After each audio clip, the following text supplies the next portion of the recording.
Thanks, Brian, for that powerful sharing. And thanks, Curtis. We can't put a measure on what naloxone is doing. You know, it has been very, very fantastic. We are part of the program. We are giving it out. The joy that we get when clients comes around and said, "Oh, can I have another one?" And you ask them, "What of the one you took the other day?" And they tell you that they have used it on their mate and share their experience with you. It's mind-blowing. We have dispensed heaps, a lot of it, and people are still coming through, taking it. And the best part of it is they are using it. You know, so we NSP, we are Netherlands Syringes program. We are a harm reduction. That's our philosophy, harm reduction program. So our target group are mainly injecting drug users. Now it has expanded to those that are using steroids.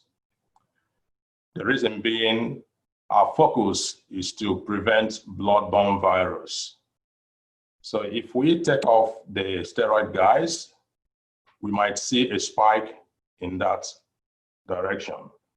So we now opened our service to everybody, people that are using steroid PEDs, performance and image enhancing drugs. Those that are using it can still access our service. So our target group are injecting drug users. So the services we provide, the core part of it is providing sterile injecting equipment.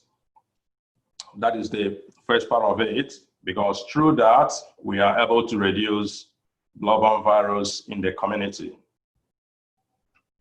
Then in order to keep the community safe, we also provide sharp bins, sharp containers for them when they use. Instead of discarding it everywhere, they will put it in the bin. So we answer calls, hotline calls to come and pick up equipment. If it is dirty, if they have used it, or if a community member finds any. So in doing that, we are keeping the community safe.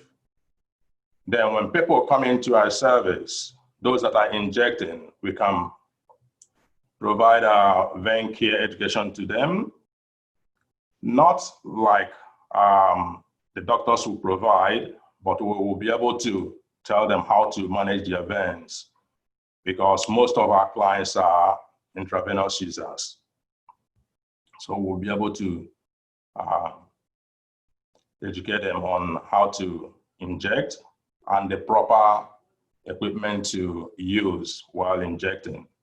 If they are using the wrong equipment, we will be able to tell them the best to use. So we also engage in outreach service. If there is any issue, if somebody can make it to us, maybe due to one thing or the other, the person doesn't have money to catch a bus or can't make it down. If we get a call, if the person calls us and says, "Look, man, I need this equipment, I need this, I need that," we are able to jump in the car and go to the person and give that person the equipment he needs. Reason being, you never know when somebody is going to, the shot he's going to have will be the one that will put him in danger. We have Deadly Liver Mob project. This is a project that is focused on Aboriginal clients. It is to teach them about hepatitis C. If they are tested and if they are positive, we'll get them into treatment immediately. So it is easier that way. So we run this project from our service in Mandurate. We have a great Aboriginal staff, Carrie Ann. She has been running it for, I think, for 6 years now. We run a liver clinic too. We have a nurse. It's a nurse-led clinic. If a client comes in and wants to check his or her liver, the nurse will do a fibroscan on the person. Depending on the result, we can now get the person into treatment. If there is scars or all those things, then we can get consultation with a specialist. Then while the person is there,